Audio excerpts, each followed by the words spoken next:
오늘 본문은 북왕국 이스라엘의 최악의 왕으로 여겨지던 아합 왕이 통치하고 선지자 엘리야가 활약하던 시대에 있었던 한 일화를 소개하고 있습니다. 저는 절망 앞에 찾아온 선택의 기회라는 제목으로 본문을 통해 주시는 하나님의 말씀을 나누고자 합니다. 하나님은 엘리야 선지자를 통해 수년 동안 비도 이슬도 없는 극심한 가뭄이 계속될 것이라고 아합에게 말씀하셨습니다. 야고보서는 엘리야는 우리와 같은 성정의 사람이로되 그가 비가 오지 않기를 간절히 기도한 즉 3년 6개월 동안 땅에 비가 오지 않았다라고 기록했습니다. 그 당시 이스라엘의 북방 경계 밖에 있던 시돈에 속한 사르밧이라고 하는 성읍에 한 과부가 살고 있었습니다. 이곳에도 오랫동안 비가 오지 않아 사람들의 형편이 말이 아니었습니다. 자연재해나 경제의 불황이 닥치면 항상 사회적 취약계층의 삶이 더 어려워지는 법이죠. 하물며 가난의 상징이었던 과부의 살림 형편은 얼마나 어려웠겠습니까? 그런데 본문은 이렇게 시작하고 있습니다. 8, 9절에 보면 여호와의 말씀이 엘리야에게 임했습니다. 너는 일어나 시돈에 속한 사르밧으로 가서 거기 머물라. 내가 그곳 과부에게 명령하여 내게 음식을 주게 하였느니라. 본문 바로 전에 여호와 하나님은 엘리야를 동쪽 요단강 앞 그릿 시냇가로 보내어서 거기서 지내게 하셨습니다. 희한하게도 하나님께서는 아침 저녁으로 까마귀에 떡과 고기를 보내어 그를 먹이셨습니다. 그런데 얼마 후에, 성경에는 얼마 후에라고 되어 있지만 아주 많은 날이 흘렀을 것입니다. 그 시내가 마르고 마실 물이 없어졌던 것입니다. 하나님은 까마귀를 통해 엘리야를 먹이시더니 이제는 이방 시돈의 한 과부를 통해 먹이시겠다는 것입니다. 이왕 하나님께서 공급하시는 것이라면 풍성하게 주실 것이지 까마귀도 모자라서 이제는 다시 한 과부에게 의존하게 하시는 이유는 무엇일까요? 그 답은 지금 제가 드릴 것은 아니고 여러분 각자가 나중에 열왕기상 17장 전체를 곰곰 읽어보시면서 찾아보시기 바랍니다. 엘리야가 사르밧 성문에 도착하니 마침 한 과부가 그곳에서 나뭇가지를 줍고 있었습니다. 땔감을 줍는 것이죠. 엘리야가 그에게 마실 물을 좀 갖다 달라고 청합니다. 여인이 일어나 물을 가지러 갑니다. 하던 일을 중지하고 물을 가지러 가는 여인의 친절과 환대가 참 아름답지 않습니까? 그런데 문제는 여기서부터입니다. 엘리야가 그 여인을 세우더니 당신 손에 떡 한 조각도 가져다가 내게 좀 주시오 라고 하는 것입니다. 이에 여인이 대답했습니다. 그건 가슴에 맺힌 한을 억장이 무너지는 탄식으로 토해내는 것 같습니다. 성경의 표현이 너무나 생생하여 그대로 제가 한번 읽어보겠습니다. 12절입니다. 당신의 하나님 여호와께서 살아계심을 두고 맹세하노니 나는 떡이 없고 다만 통에 가루 한 움큼과 병에 기름 조금뿐이라.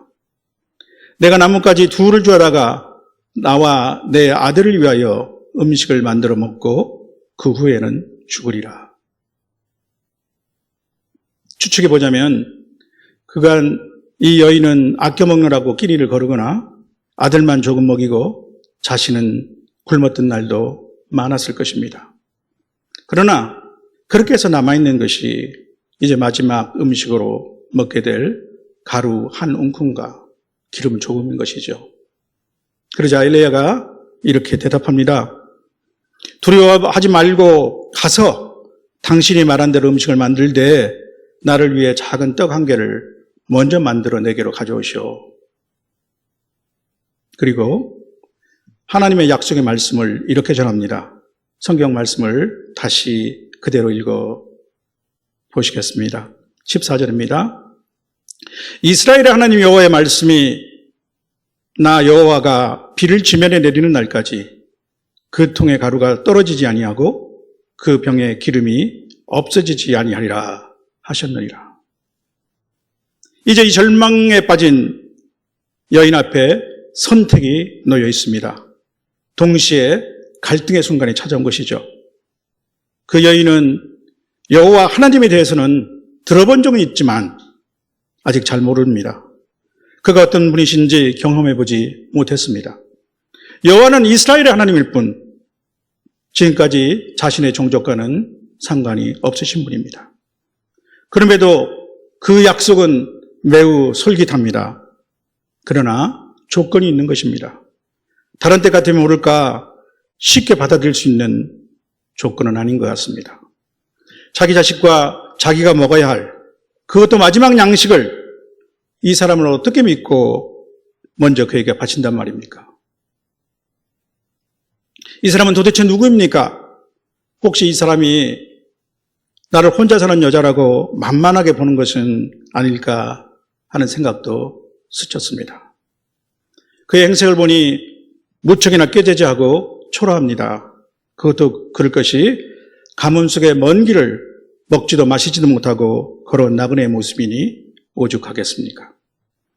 그러나 피곤에 지쳐있는 그의 모습 중에서도 그의 눈빛은 살아있고 그의 말에는 어떤 권위가 느껴졌습니다.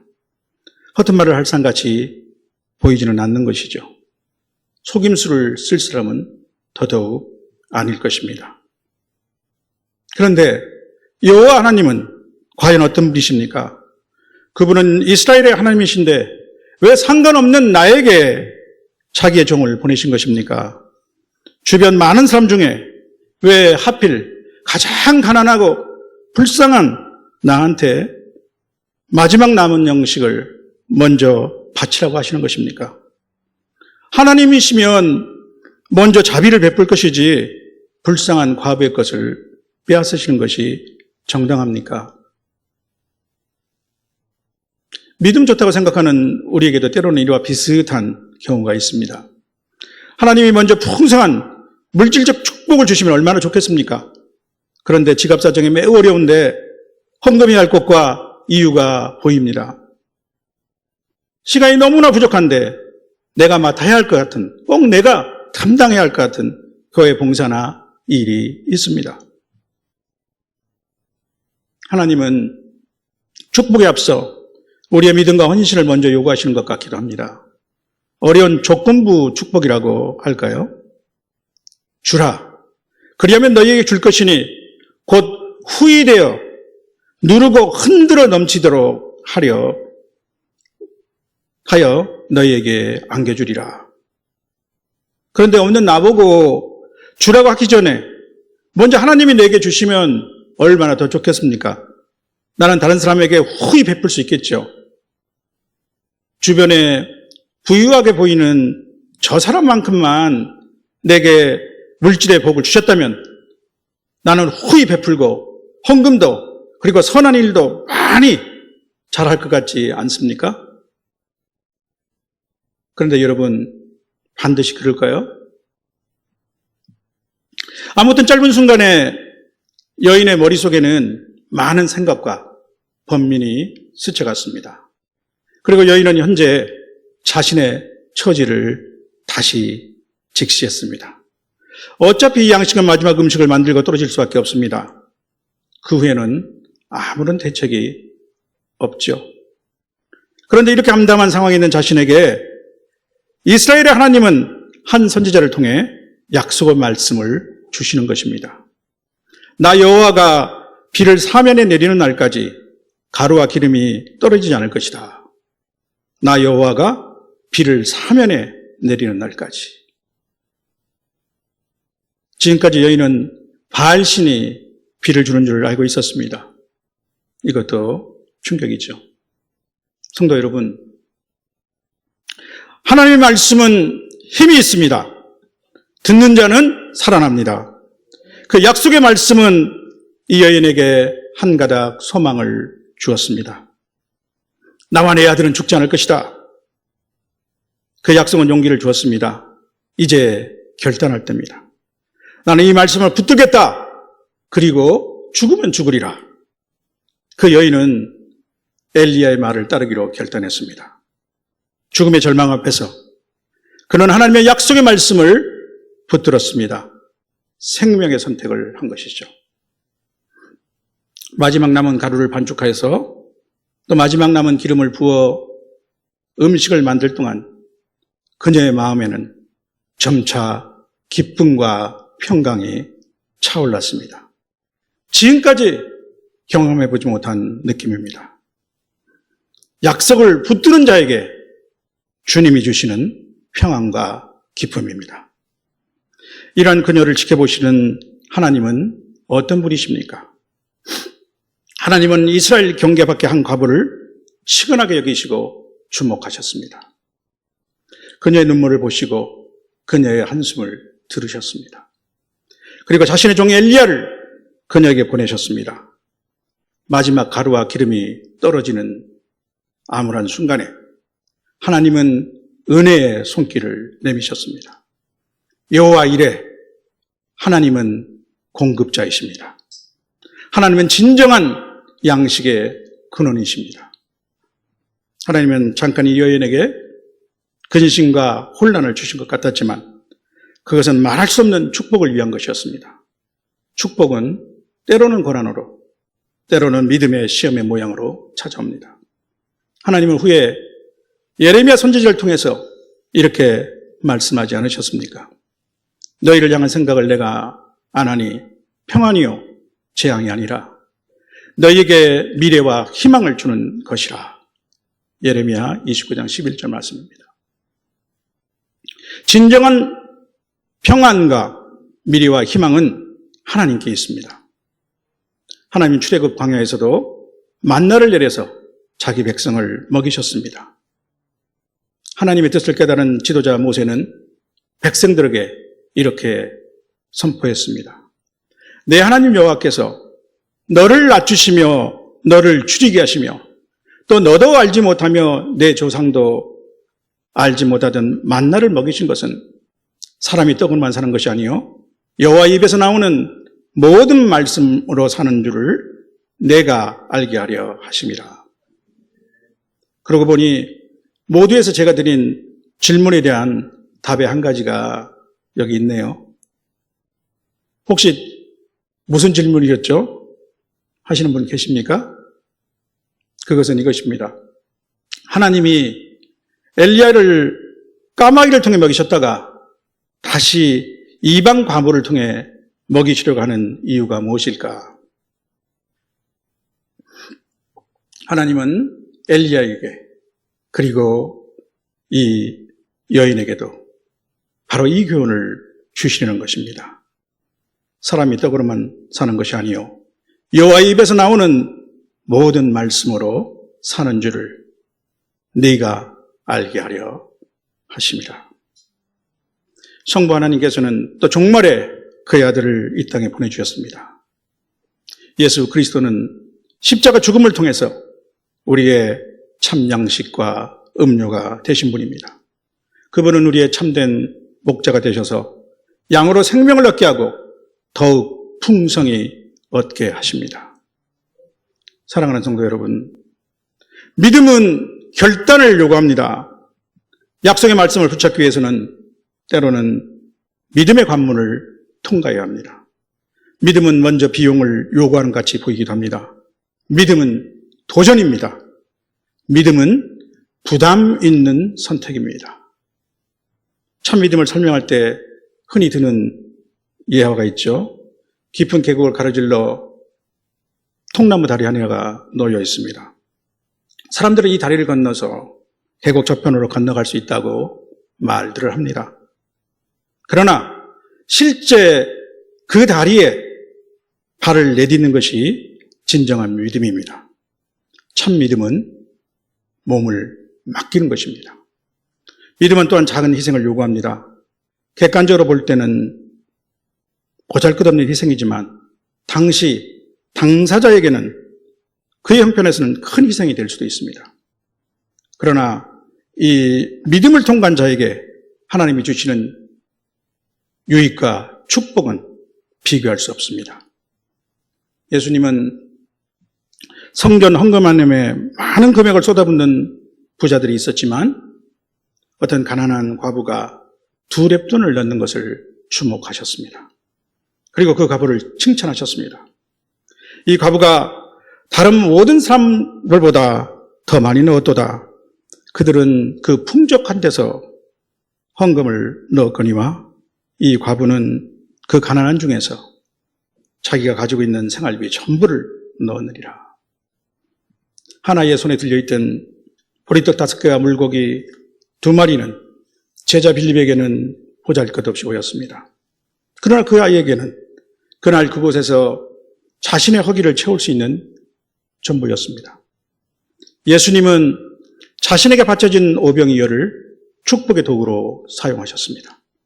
5,000명이 배부르게 먹고 남은 것이 12강조리가 되도록 하셨습니다. 그런데 혹시 그날 자기 먹을 것을 품으며 간춤, 현명한 어른들은 없었을까요?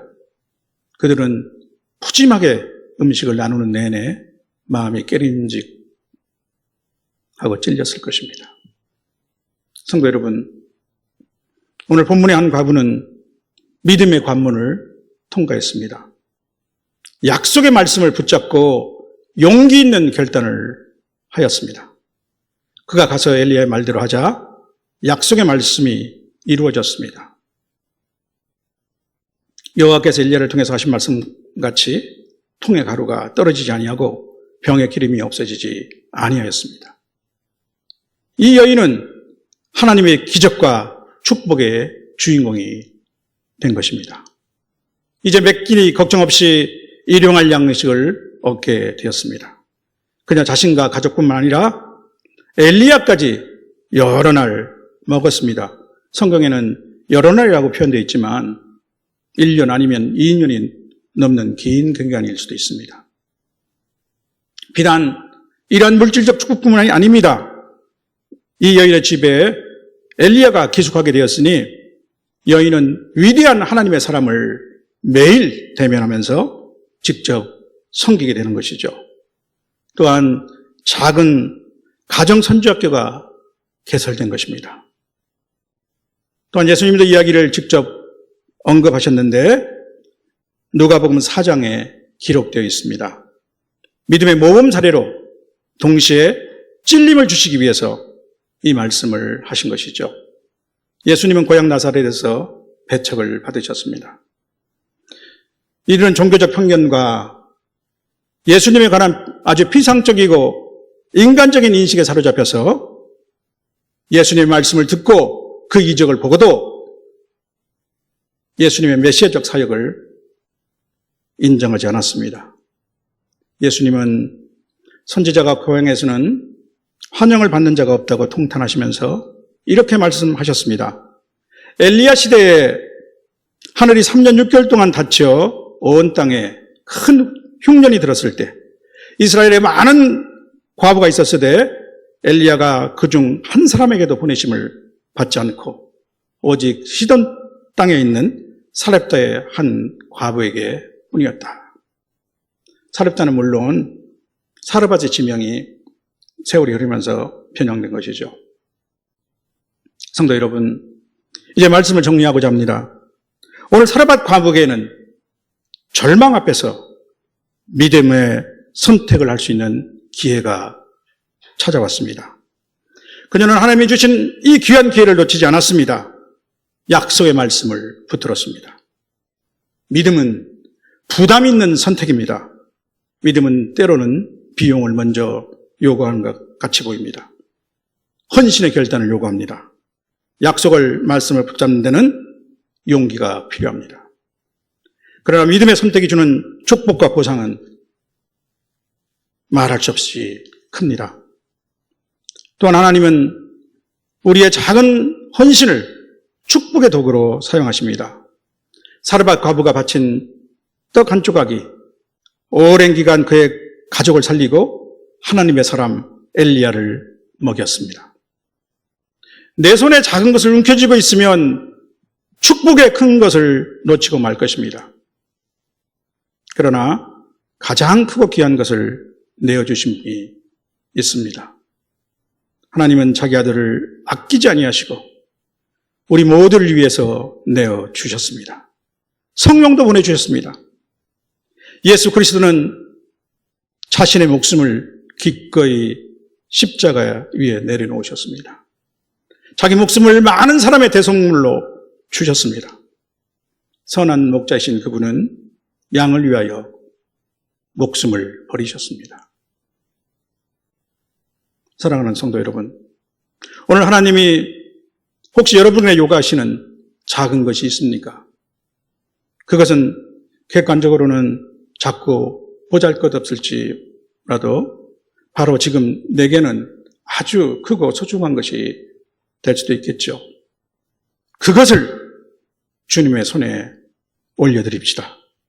내가 겪고 있는 것보다, 내가 쥐고 있는 것보다 주님이 쓰실 때 그것은 훨씬 더 큰 축복과 유익이 되어 돌아올 것입니다. 이것이 오늘 본문을 통해 우리 앞에 제시하는 믿음의 선택입니다. 믿음은 부담 있는 결단입니다. 기도하시겠습니다.